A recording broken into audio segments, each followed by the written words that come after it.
Hello, and welcome back to the Psycho Pop Podcast. This is a podcast where we talk about popular culture through the lens of an attorney and a therapist. I'm the therapist, Tess Brigham. And I'm Brooke Brigham. I'm the attorney. And today we are covering the Netflix documentary, Jerry Springer Fights, Camera, Action. I originally thought it was lights, camera, fight. I was like, oh no, I'm wrong. Okay, fights. Well, camera, action. fights being the main theme here. So, show. What were this is a 2-part documentary. So what were your thoughts, like high level thoughts about the documentary? Well, it brought back a lot of memories. I did watch the Jerry Springer show, not a lot, but there was a few years in there, I think when it first started, because just the shock value of it. Mm-hmm. And it was also kind of depressing. Yeah. It was kind of like, oh my God, we used to watch this and this was entertainment. And it's like, people's pain and crisis and, which, all of the talk shows of the time, Jenny Jones, Ricky Lake, all these people, it's people who are in crisis of some sort.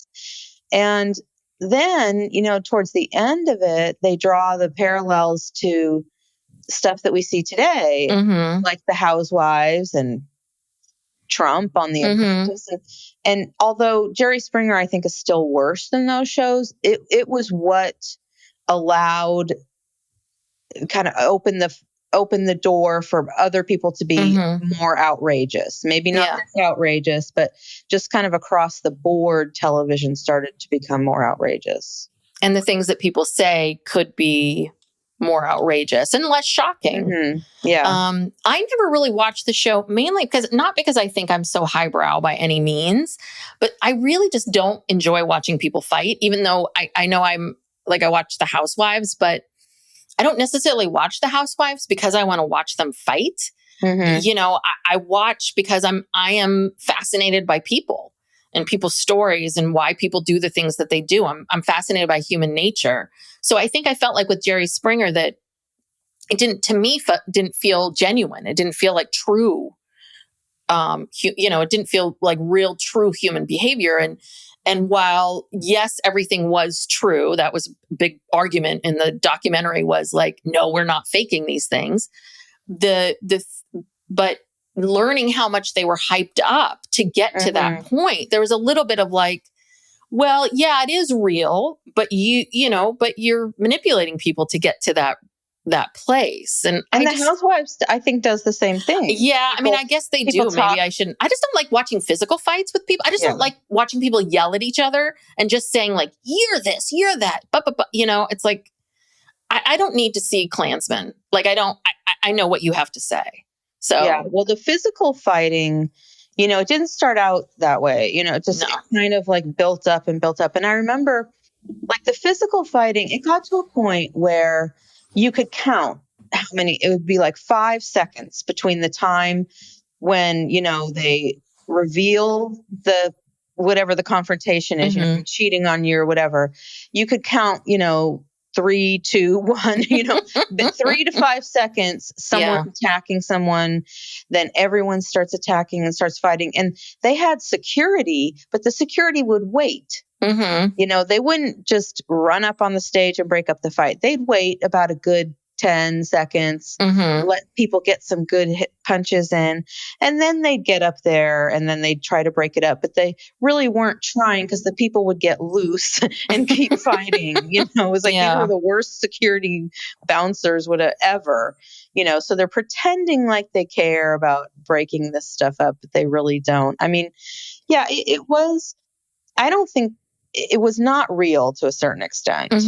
There was a lot of manipulation and a lot of whipping people up. And I thought it was fascinating that they said that something like 90% of the guests or 75% of the guests came from this area. They called it the Springer Triangle from Tennessee to Ohio to Georgia. 75% of the guests came from there. Yeah. And these are people who are from small town, never been out of their small town. Mm-hmm. And, they'd fly them to Chicago. They'd give them a limo and Mm-hmm. drinks and hotel. And I think that was a big incentive a lot of times Yeah. for people to go on the show. And, because we always ask, or I always ask myself, like, who would agree to do this? Who would agree to go on a show like this? Mm-hmm. But obviously the producers are telling them things to get them there. Yeah. Oh, it's going to be great. It's not going to be that bad. Then they get there and then they gin them up, Yeah. and then it is really bad. The whole thing's nuts. Yeah. I mean, I think that, right, we heard from one of the producers of the show, Melinda, that every episode was like, okay, I can't wait for Jerry to, I'm really excited. I hope Jerry can really help us get through something or get through that. And I think that, what's interesting about the show is there's definitely like these phases or periods of time. There was like the initial phase where the show was kind of milquetoast and blah. Mm-hmm.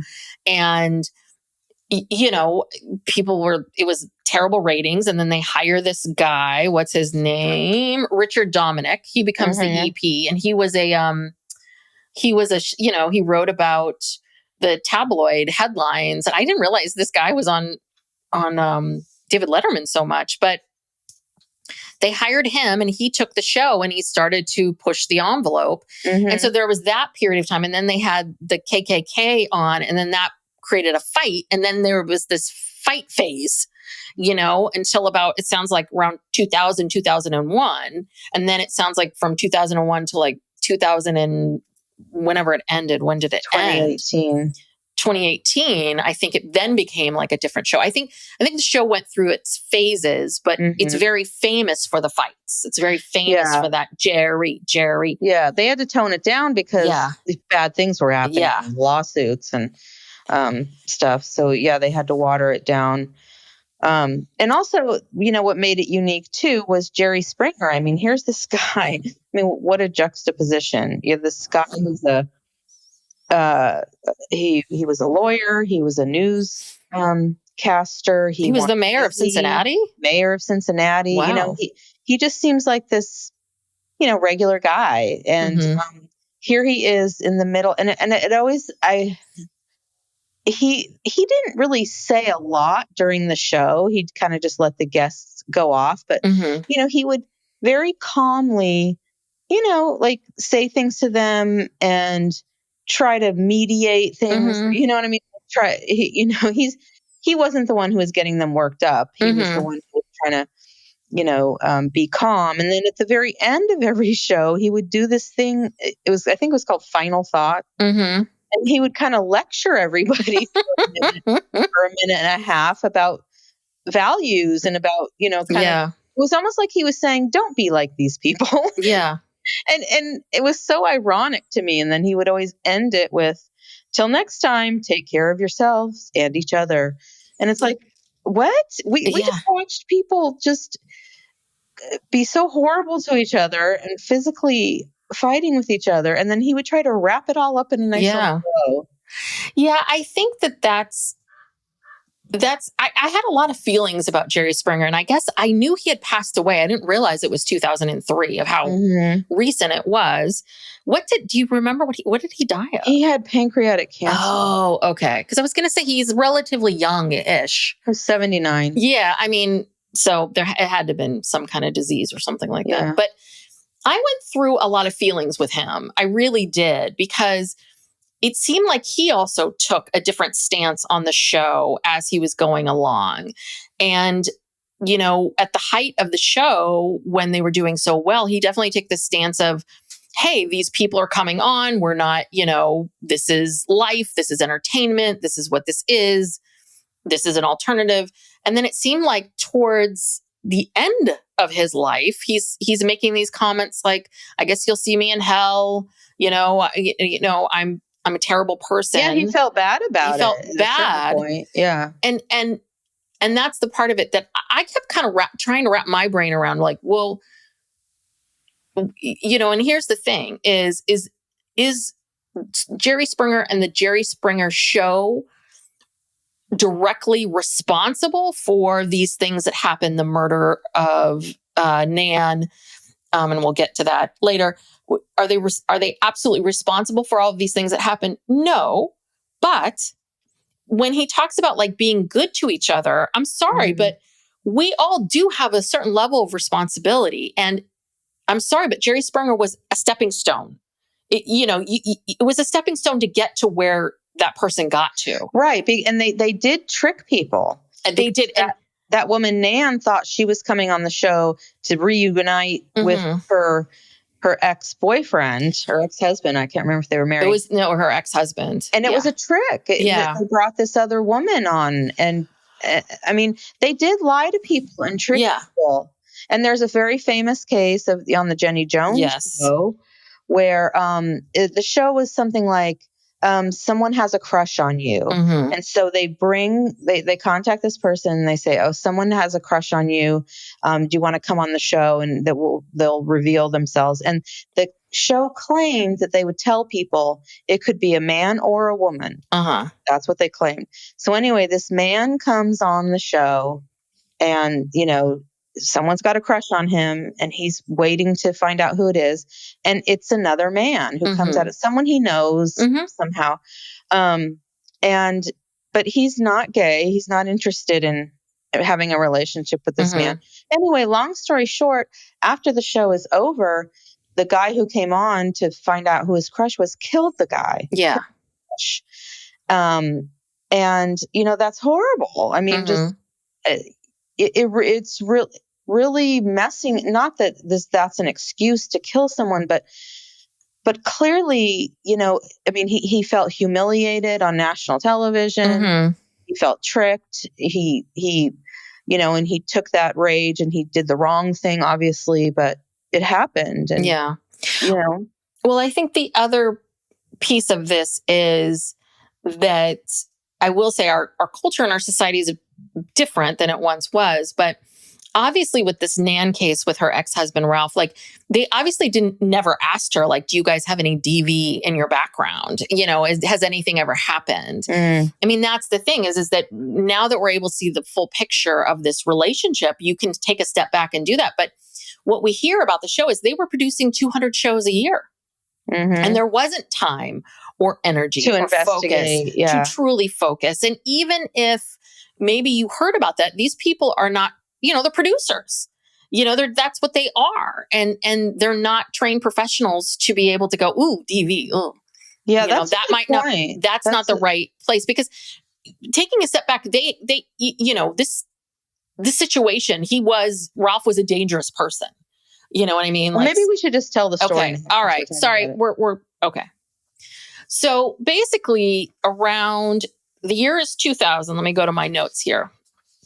So the year is 2000 and there's this woman, her name's Nancy. She goes by Nan, and we meet her son, Jeffrey, who tells his mom's story, which is Nancy was a widow. She raised 2 boys on her own, never really dated. And it sounds like her boys grew up and were older, and someone introduces her to like the AOL chat room. She meets this guy, Ralph, who is in Germany. It's a little unclear if she married him to come over or if he got here and then they got married. It's probably a 90-day fiance visa type situation. I think they got married. He came over here and then they got married. So, and obviously she's the one with the home and everything. So he came in and was living with her and they get married. And apparently a year into the relationship, he hits her. There's this incident where he smacks her so hard, she knocks her down and she's like, no, absolutely not. No. So they get divorced. She separates herself from him, but the son didn't quite know what was going on. My guess is that obviously there was, it wasn't so much like I think she was lonely. I think they obviously had this dysfunctional relationship. And so I think it sounds like Nan wanted to get back together with Ralph. And so the producers go to her and tell her, you want to get back with Ralph. We're going to bring Ralph on the show. And so this way. How did she get on the show? Did she contact the show? They don't say. She must have contacted the show. Well, Jeffrey does not say. Or maybe Ralph and this other lady. Eleanor. We were never told, like, how did she get on the show? Because she's not the type, you look at her, she's not the type to be like, I know, I'm going to, work this out on the Jerry Springer show. You know? They never told her that the topic or the title of the episode was Secret Mistresses Confronted. And so she thought that she was going to have this opportunity to reunite with Ralph and basically tell him and get back together. But what she learns is that Ralph had married this other woman, Eleanor, and then Eleanor was already on the show. And but then it was revealed that apparently Ralph was having sex with Nan, like the night before, or the last couple of days. I mean, obviously Ralph was working both these women. It was a mess. But you can see very clearly if you as you watch the footage that Nan was like a deer in headlights. She had this was not, you could tell she was so uncomfortable. So like, what is going on here? This isn't at all what I thought it would be. She refused to get physical and she left the stage. She left the show and they threatened her. This is one of their threats they would do, which is if you don't get back out there and finish the show, we won't fly you back down to wherever you're from. And so Nan was like, no, we'll forget it. Apparently everybody else, like she was one of the few people that really stood her ground. And apparently she like walked, found her way to the bus station. A Good Samaritan found her and like she had no money, nothing, and paid for her to get back to Florida. And I guess apparently like, she kind of tried to move on with her life. And then apparently 3 months after the taping, she got back together with Ralph. And they were going to put money down on a house. And Ralph apparently went back to his old ways. There was a domestic violence incident again. She wasn't going to take it anymore. So she hires an attorney. And we meet her as well. Before the show airs. Yes. She hires an attorney, Lisa Feinberg. And basically because Ralph had kicked her out of her home and it was her home, or apparently she was the one that paid for everything. So on July 24th, 2000, there was a court date and the judge granted her sole ownership of the home and a restraining order against him. And apparently he didn't really react. He was very calm, apparently, about everything, which is always scary. And so then he left calmly and then he went to a bar. And the bar was playing Jerry Springer. And basically he sat there and watched their episode of the show getting drunk. And they believe this is what triggered Ralph to go over to Nan's house. And basically he choked her and stomped on her head. Apparently it was a horrible, horrible scene. He beat her to death. He beat her to death. And so then Ralph and Eleanor, they go on the run. So this is the first time that there was a real significant incident that happened in connection to the show. And I was also kind of surprised how callous everybody was. I was surprised how Jerry Springer was really callous. Like, I have a lot of feelings. Like I said, I don't know how to think about Jerry Springer at this point in all of this, because there definitely feels a little bit like he was talking out of both sides of his mouth. Like that, I don't know if he believed everything he was saying. And they got him the day of this. They kind of found him like wandering around or outside his home. And he was so cold and callous about that this happened. Yeah. The show was completely blasé about it, but they got wind that, I don't know, they were going to be subpoenaed to I don't know, deposition or a subpoena to what? I'm not really sure. To the trial. I don't know. But anyway, to escape having to be part of this legal process of, prosecuting Ralph, they took everyone on the show to Jamaica. Yeah, for hedonism.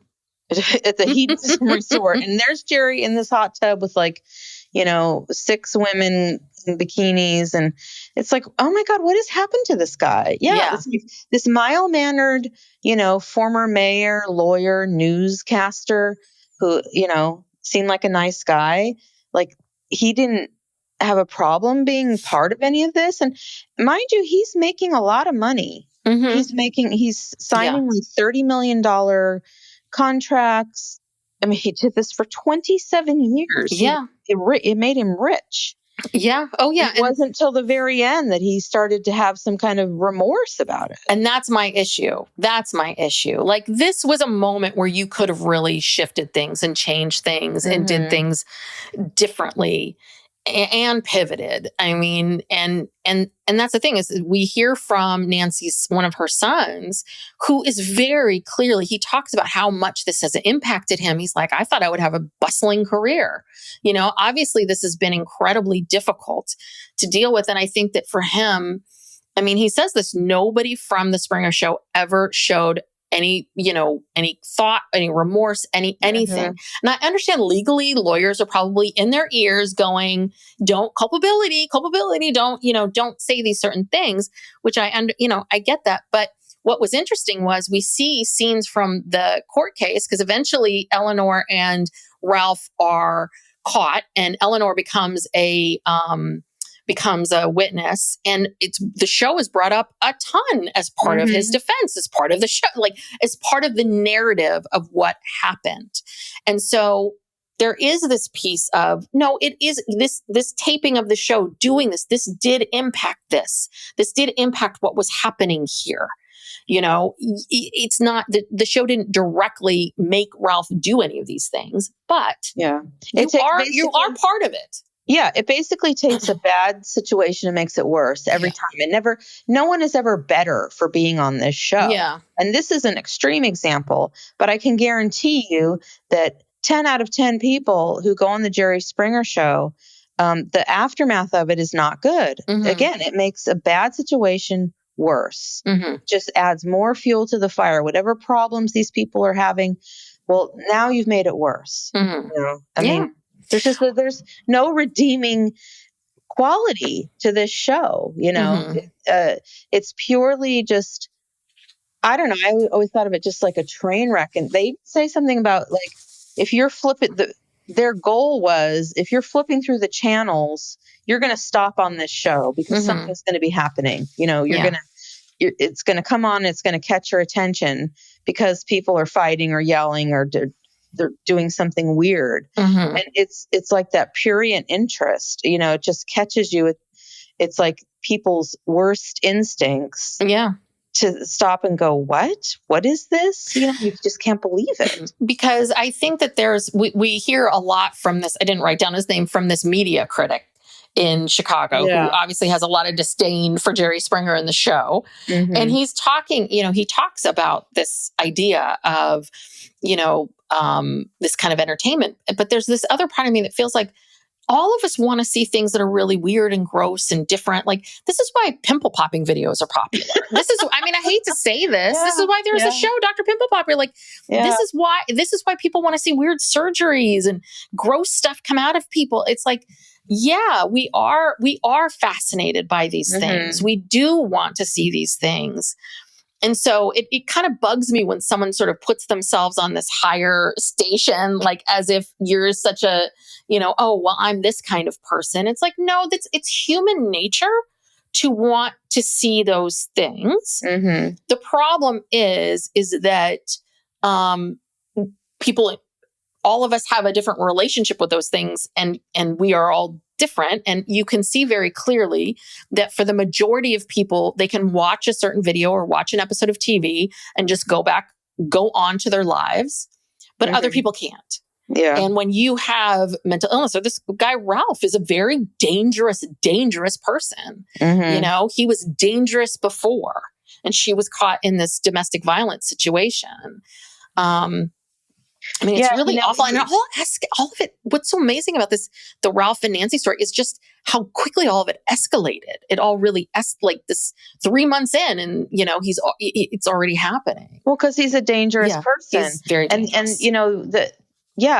And this really is starting to make me think about, if you're not screening people, and they weren't screening people. They couldn't. They had to produce so many shows. Very well. And we heard this from the producers. This is another thing that bugged me, is this show had all of the elements that make this kind of thing, these kinds of things happen. You've got someone at the helm that doesn't seem to have any kind of moral compass. Oh, he doesn't give a shit. No, he doesn't give a shit. He told us he'd put an execution on TV. He has no problem. Yeah. He is driving things like, a dictator, and he's got all these people below him that are willing to do whatever they need to do to make him happy. And they are slowly compromising their own, beliefs, their own stuff, their own moral compass, to the point where they get to the point where almost like a cult. They weren't eating, they weren't sleeping, either abusing drugs and alcohol, right? There's a little bit of like, how did you all get here? But that's the part of it. Why was that job so great and fantastic? I know. I didn't understand that either. They were willing to do that, But I mean, in this day and age, it would be responsible even to go on The Bachelor. You have to have a psych eval, I mean, now, yeah. And that's the big difference. That is the big difference between then and now. Is there is more, there are a lot more of these things, but that's the problem, because it's not reality. We're calling it reality. It's not reality, because anytime you have a producer coming in, technically it's not reality because you have a TV camera there. That's always going to change things. That's not quote unquote reality. So anywho, sorry, I interrupted you, but this is what pissed me off. Like it was like this perfect formula for all of this to happen. Yeah, I'm surprised it didn't happen sooner or more often. Yeah. Oh, I thought what was interesting to me was the fact that whole Jerry, I always assumed that was this organic thing that happened over the years of the popularity, but it was this producer, Richard Dominic, who said, have them shout Jerry, because Jerry wasn't known. And so he wanted people to feel like he was famous and well known. I was like, oh, that's really interesting. I mean, you have to give this Richard Dominic some credit for the fact that the guy is a showman. He's an evil genius. Yeah, he is an evil genius. That's a good way of saying it. That is it. So yeah, and all these people, like even the producer. Well, so yeah, Richard came from the tabloid world, and I think he hired these producers who all Melinda did, yeah, from the tabloid world. So they didn't really have, in hindsight maybe, but I think at the time they didn't. Obviously, they kept working there. They kept doing it. I don't think they had a lot of problems. Yeah. I think that's another thing too, of how would you stay? I mean, I guess in my mind, if I had to work like that, I think I would have burned out in a couple years. Like, I don't think, how did these people do this for 10 years? You know what I mean? As long as they did, it's crazy. Yeah. Well, and going back to like, how do you get these people on the show? I remember they advertised, like at some point during the show, in between commercials or something, they would come on and say, do you have an ex you want to confront? Or do you have a this? Or do you have that? Call this number. So they would advertise for these specific issues, and they would couch it in the terms of, come on the show. This will be your chance to tell your story. Maybe you'll be able to get this person back, again, like preying on people's problems and their insecurities and everything, and just so manipulative. Yeah. Well, so one of the things that Richard, the producer, was saying was that he knew that the show had to keep changing. They kept having to kind of push it, and I think maybe changing, but also upping the ante. He said it couldn't be sexy, because I think they started off doing a lot of sexy stories of naked women and that kind of thing. So that's what spurred them to bring on these KKK members. So they brought on like 4 or 5. This is the beginning of the fighting era. Yes. Right. The first era was like, it was like girls kissing and women taking off their tops and, like stuff like that. And then it transitioned into basically fighting and violence. Because these shows were always about conflict. How did they say it? Conflict within the family. And now we've moved the conflict away from within the family, and we've made it like this larger conflict between the guests and the audience.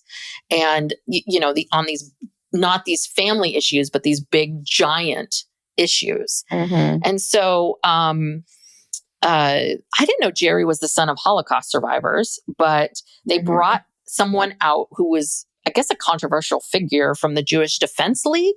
And it started a fight on TV for the first time between the KKK, between the Ku Klux Klan people, the people from this Jewish Defense League, and then audience members. Yeah. Too. Because I can imagine if I was in the audience, and what are we doing here? And so it was, and that's sort of where it all began. And then people were protesting the show. And that's what helped it too, was all of a sudden it was all this attention was put on the show. And they were comparing it to wrestling in many ways. Violent trash talk show. Yeah. And at the same time, and this was happening like on the Geraldo show. Geraldo Rivera had a talk show, and he famously, I think it was also Ku Klux Klan themed. Remember when someone hit him with a chair and broke his nose? There was a huge fight. Mm-hmm. And then who was that guy? I think his name was Morton Downey Jr. Yeah. Yeah, he was very similar to Geraldo. Yeah. Kind of. Yeah. They all were kind of on the edges.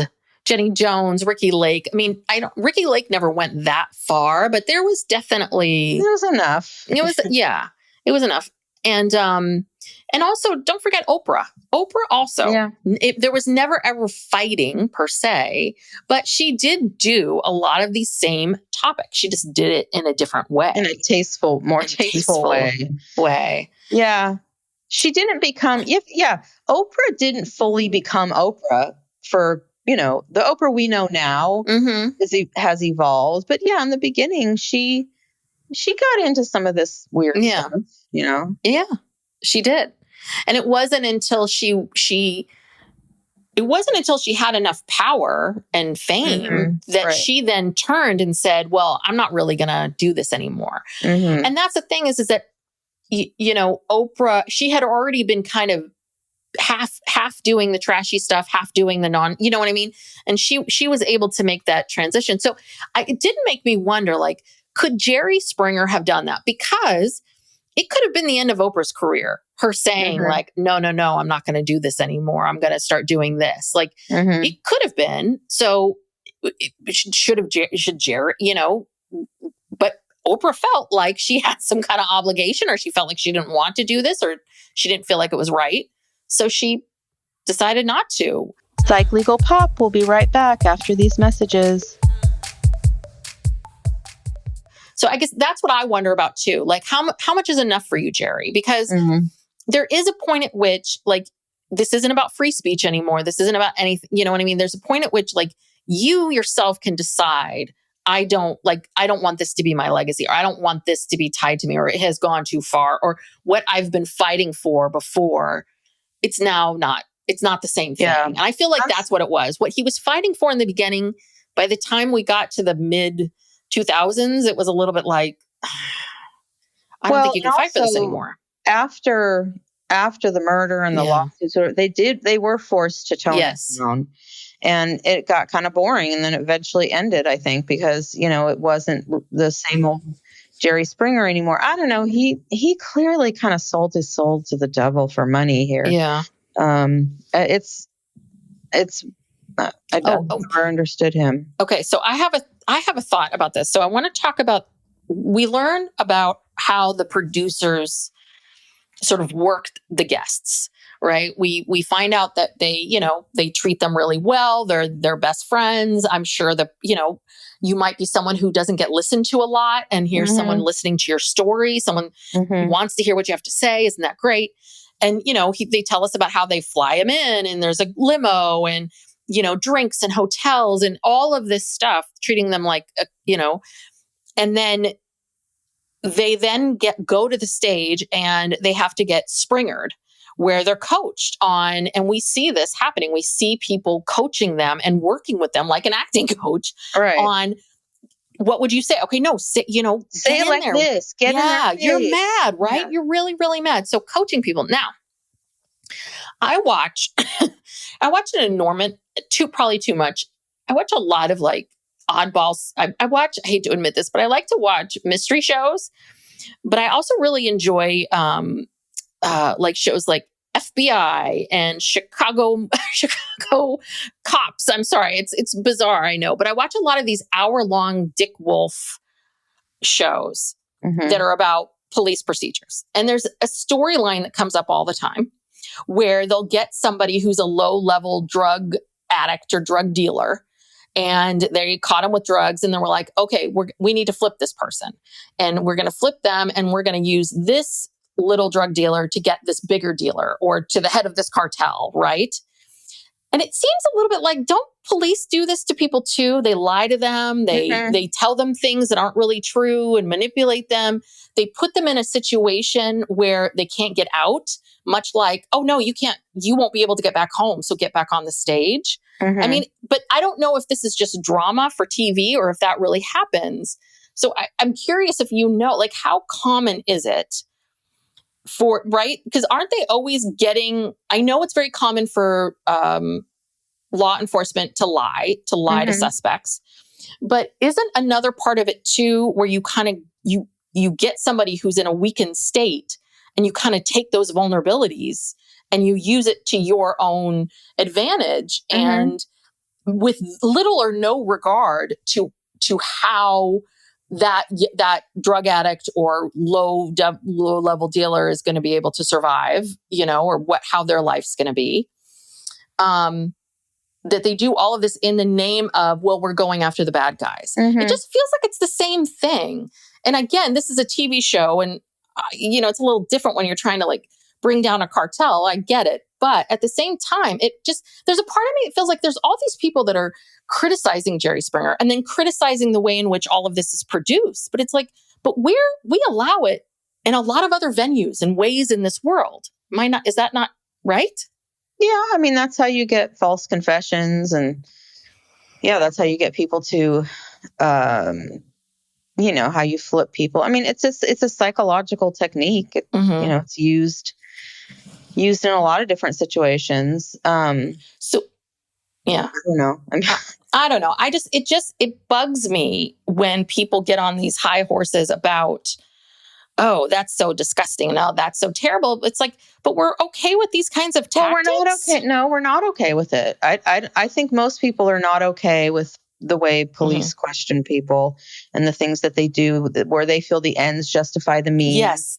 I've heard cops say that before. I've heard cops say, yeah, I planted drugs on this guy because I need to get him. He breaks into 10 houses a day in this neighborhood and he just needs to get off the streets. And, they do that all the time and they don't have a problem with it. Yeah. And, if you're questioning someone, lying to someone, you think that they did it and you want to, solve some crime. A lot of it is just solving it. They just want to solve something, quote unquote, solve it and move on.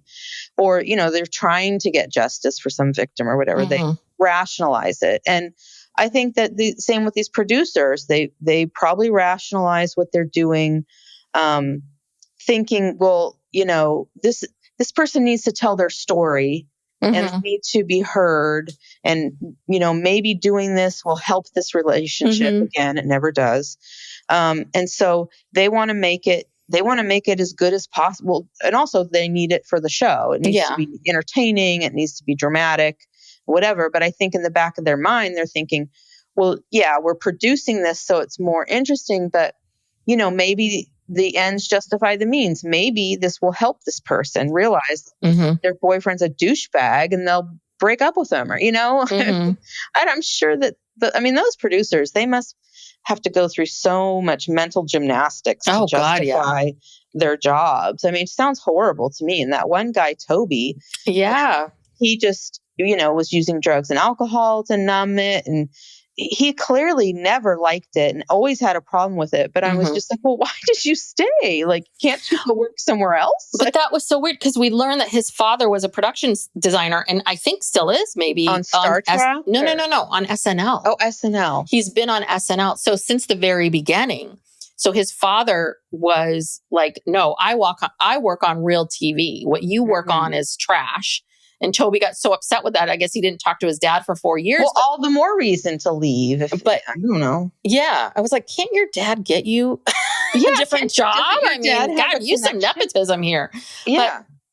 But the other thing too was it was almost kind of like Toby then transferred that father figure onto this guy, Richard Dominic, the EP, the executive producer. He basically was like, this is my daddy now, and I'm going to follow him. But yeah, that was the other part. Like Melinda talking about how she got fired because she got some people on that actually were faking it. And that's what got her fired. I'm like, and she was talking about how she was under so much pressure and, you just needed to get it done and blah, blah, blah. And you're like, Yeah, then leave. What I mean is being a producer on the Jerry Springer show, you cannot be making that much money. You can't. Maybe I mean, they were. That's the only reason why it sounded like a horrible job. yeah. So and it has to be the money. But then I'm thinking about this and I'm thinking, okay, so when I do this job, and I think the only way to make this work is because you have no life, is to like not have an apartment, not have anything. And you just for 10 years, you just save everything. You eat at the show, you live at the show, you do this for 10 years, and then you have a stack of money and you can get out. But it's all going to go to therapy because the psychological damage. And I guess I feel like Toby obviously is very remorseful. I don't feel like the other producers so much. It almost felt like they felt like the kid that had been picked on because it was such, you're trash, you're trash, you're trash. And then we learn at one point, did they tell us what year? Springer beats Oprah. Like one day, so they talked about the ratings, and apparently on these talk shows, you want to get like a 2. A 2 meant 2 million people, and that's what they were always aiming for. And apparently Oprah was always getting a 12 or a 14. No one could get close to that, and no one was even trying. People just want to keep their job, so they had to get a 2. And so for Jerry to beat Oprah, that's huge. And it was almost huge. There's this feeling of like, it's almost like they started doing all of this just to kind of see, we can do it. People are just as trashy as you think. Like there's sort of that kid who was an outcast, and they just felt like they had to prove something to people, and they kept going and going and going until they got to the top of the heap. And then what? Okay, you won. Yeah. Well, and then I didn't remember this, but in 1998, Jerry had a threesome. Yes. With some guests from the show, some women from the show who were guests on the show. And there were pictures and, but no one really seemed to care. Like, in this day and age, maybe people would care. Maybe not. I don't know. I think if you're a beloved figure, you can get away with a lot. And we've seen that. Even if you're not beloved, if you're rich and famous, you can get away with a lot. Well, but if you're a white man, true, you can get away with a lot. With money. Bill Cosby got away. Oh, that's true. I'm sorry, I shouldn't. Bill Cosby. But, so it has more to do with the money and and not the color of your skin. But the other thing too is that he. And I also think he wasn't married. He, we know very little about Jerry's life, but I guess he had been married, very separated, close with his ex, had a daughter who had disabilities, not quite sure the extent of it. And so I do wonder if that's, maybe it didn't get a lot of traction. It's like, well, he's single.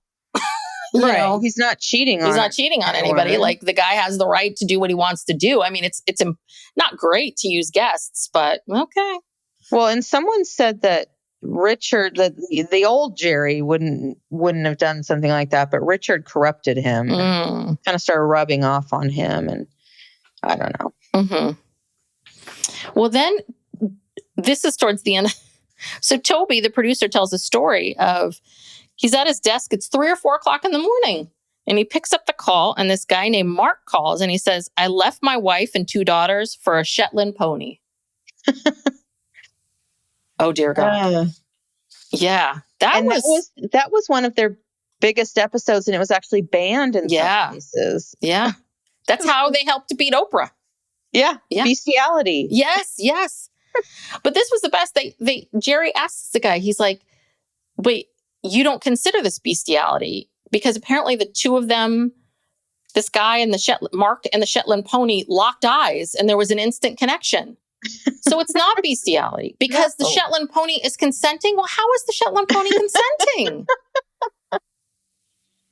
I don't know, but that's another thing that Jerry used to do. Like he was funny. Like you'd be in the middle of some really serious, crazy thing, and he would deliver a funny line, and it kind of good timing. Yeah, broke the tension and made people laugh, and so I don't know. It just all kind of worked. Crazy formula. Yeah. So yeah, they just, once they beat Oprah, they felt like, and Oprah apparently publicly criticized the show, though I don't think anything that she said was that bad. I think she just said, I don't want to watch it. I don't watch it. I don't know why people are watching it. I don't get it. That's all she said, was like, I don't get it. I don't know why people are watching it. I don't think it's good, but whatever. So, but that's what Toby said, that like Richard just decided he needed to teach Oprah a lesson, and we got to turn the knob up to 11 now. And that's then the next story is the Shetland pony. Richard, God, he's so weird. He's insane. And he's part of this documentary, you know? Yeah. He's obviously proud of this legacy and the show. And well, and he's also a little bit of a liar too, as we learn, because Toby straight up says, I don't know, we all went to Jamaica, unheard of. And basically Richard's like, oh, that had nothing to do with the subpoenas, you know, kind of like, oh, no. It was like, no, it did, Richard, come on. Yeah. Well, and Richard, he quit the show before it kept going. It kept going for another 10 years. Yeah, after he left. And that's when it kind of died down a little bit. But I can't believe it. I cannot believe that show was on for 27 years. Yeah. That is just unreal. And that it obviously, they had enough viewers to keep it on the air. So maybe it wasn't like the heyday, but, you know, so, and it's also so weird that when you think about how things have changed, I mean, this show and the other kind of similar shows did pave the way, like we said, for some of the behavior you see now on TV. But now every single talk show is so milquetoast. It's like, you know, the Jennifer Hudson show, the Kelly Clarkson, you know, like Ellen was like, you know, it was so, the pendulum just swung so far the other way. Yeah. Where, you know, yeah. But I just feel like that's the thing about entertainment, is people are just not they're not as creative as I think people think. You know, I saw it too, right? Friends came when I was in LA in the late 90s. Everyone was trying to find a show like Friends. Everyone wanted to, you know, people kept trying to do Seinfeld over and over again. Like, you know, when the horror shows, when horror movies came back and Buffy the Vampire, like everybody now had to do some kind of, you know, that kind of show. It's a little bit like that. And that's what happened, right? There were all of these talk shows, one after the other, and they all just kind of followed each other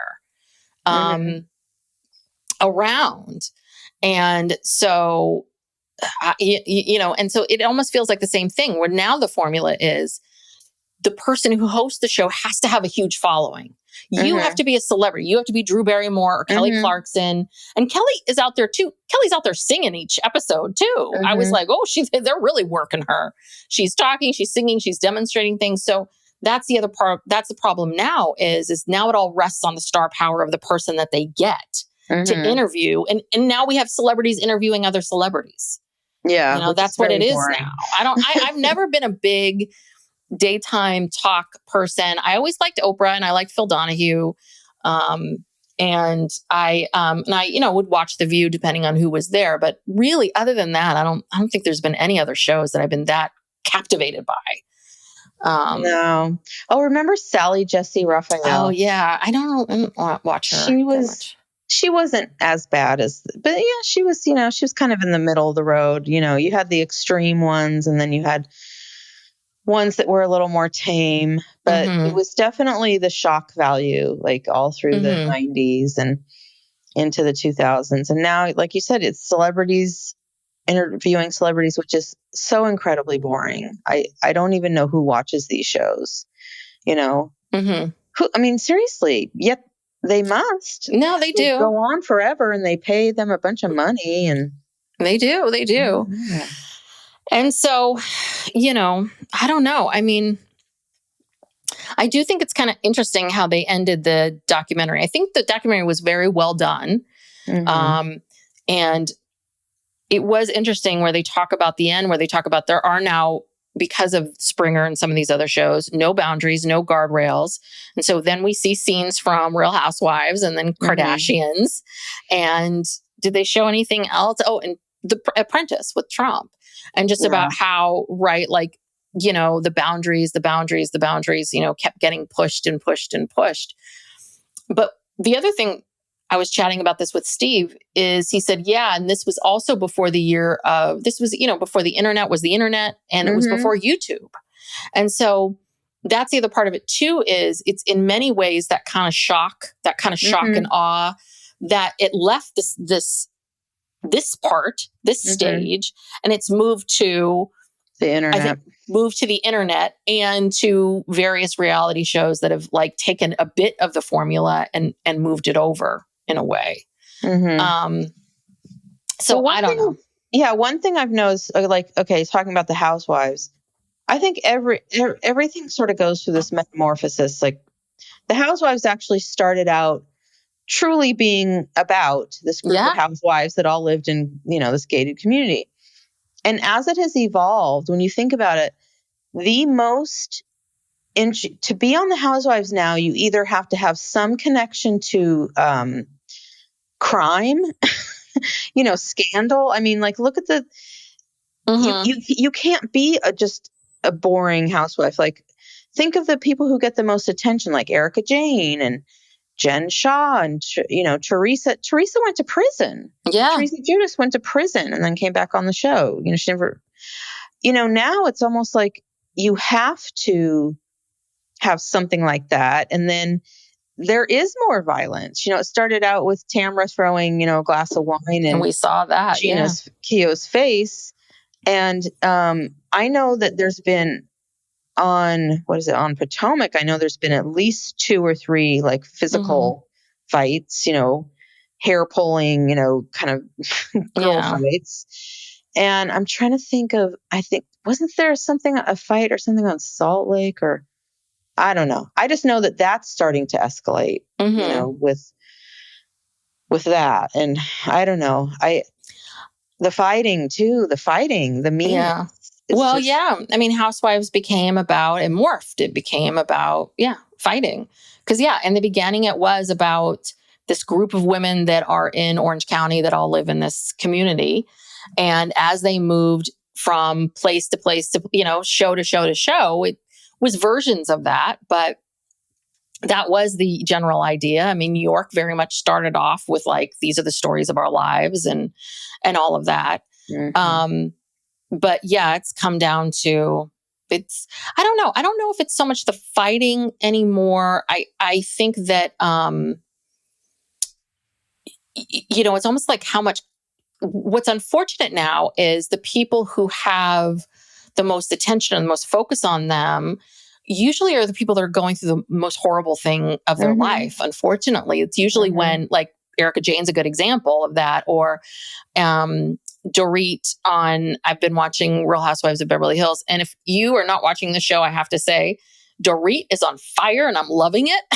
I'm here for this. I'm here for 2025 Dorit. But that's the thing. Unfortunately, like, she's the star of this, everyone's focused on her because she's going through this divorce. It's like, it's almost like you have to have tragedy. You have to have real awful things. So it's more entertaining. To have to watch you kind of, figure that out.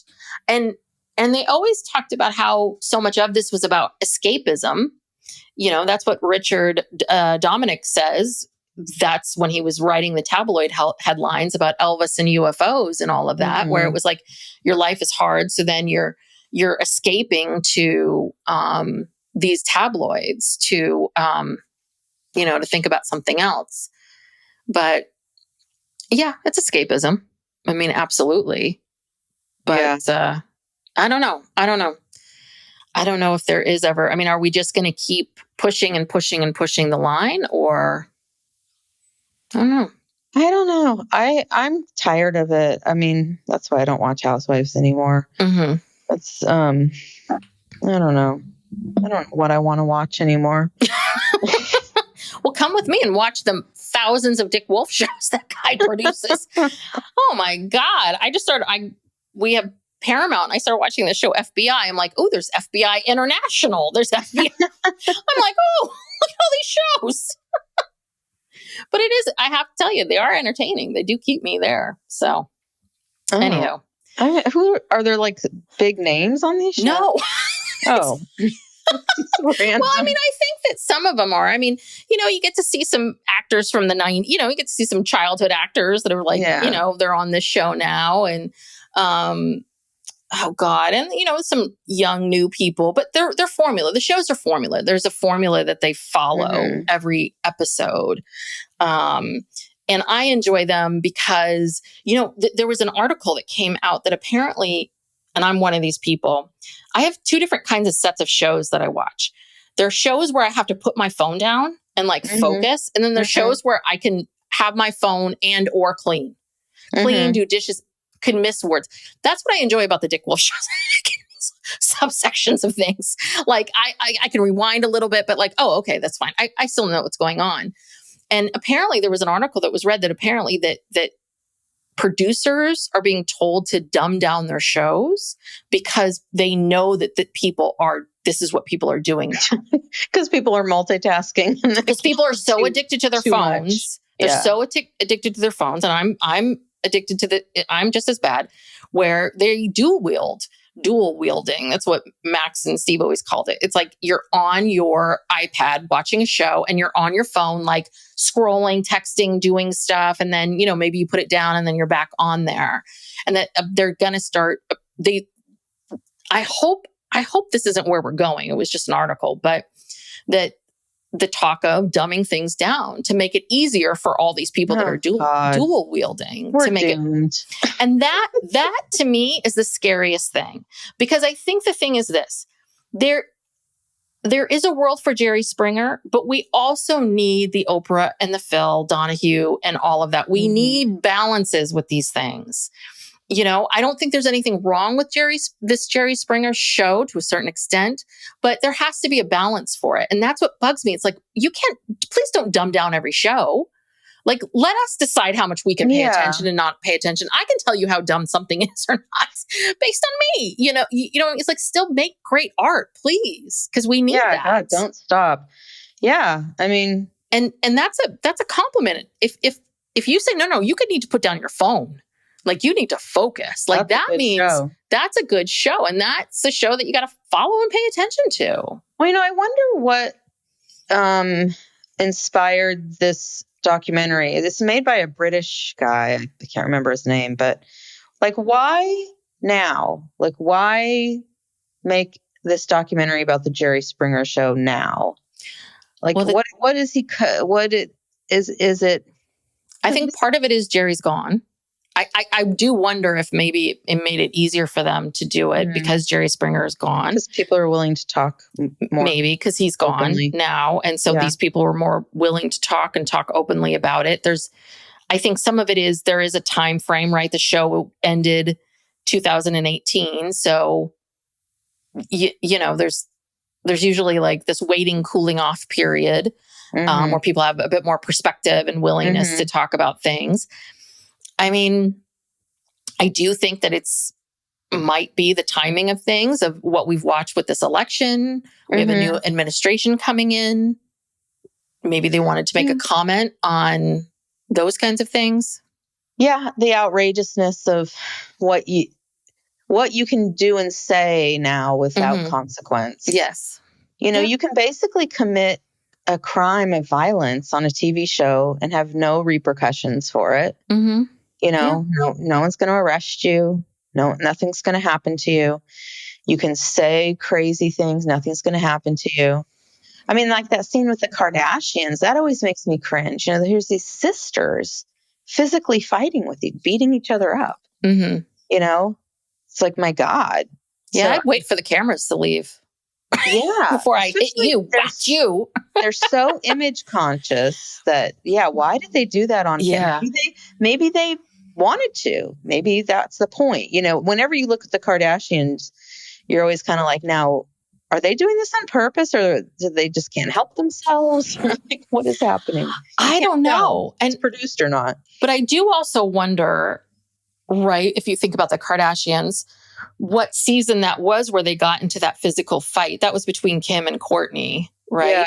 So it wasn't that long ago. I feel like it was maybe 4 or 5 years ago. So then you then have to backtrack because these people, they've been on, they've been famous for a long time. They've had cameras in their faces and in their lives for so long that I do wonder, you're not going to do that season 1, but maybe somewhere around season 17, not so much like we have to keep making things different. Almost like I am so used to this camera being here because we cover Sister Wives. And I think one of the kids truly was given birth on TV. Born on the show. Born on television. And we see this with young Truly saying, I'm supposed to ignore the cameras. Like the cameras aren't there. Like this kid has been trained from very early on. So they've all been living like this for a long, long time. Maybe you just get used to it being there. I don't know. Well, speaking of the Kardashians, I just saw the season, trailer for the new season. These seasons are coming out fast now. I think they have to because it's not interesting anymore. Everyone's like, well, I saw all this on social media. Right. What do I care? There was too much of a lag in the first couple when they rebooted it and did this that everyone was like, yeah, we know. Yeah, we know. We know you got married, Kourtney. Yeah. We saw the pictures. Yeah. So I think they're trying to be more current and it actually looks really good. I don't even finish the last season. I haven't watched the last couple seasons. I don't think at all, but, I'm tempted. So tempted. Okay. Maybe see, they got you on the hook, Brooke. You're part of But I'm famous for, seeing a trailer and being like, oh, that looks good and watching 1 or 2 episodes and then just forgetting about it, which means it wasn't that good. If I have completely forgotten about the show, then I don't care. Whereas if I like it, I'll remember, like and Just Like That, which I think is coming back I think they're either. Well, they're shooting. They're shooting or almost finished shooting or finished. I don't know. But like that, I'm like, okay, it's whatever day it is, that it comes out. I'm like, oh, I got to watch it. So anyway. All right. Well, that was Jerry Springer. This is a good documentary. Highly recommend. Fights, camera, action. So thank you so much for tuning in. If you are still here with us, that means you must really like us. So if you do, then please go check out our Patreon. We have a Patreon over on patreon.com/PsychLegalPopPodcast. We do a weekly bonus episode where we talk about a lot of these sort of topics. We also do a monthly true crime and a Ask Us Anything for our $8 tier. So go check us out. If you like the show, please give us a 5-star rating and review. Those always really do help us. Subscribe to the show so you always have it there in your feed. And follow us on TikTok for now and Instagram at PsychLegalPop. And I think that's it. Yeah. Tell a friend, share the word, share the news. And thanks so much, everybody. All right. Bye. Bye.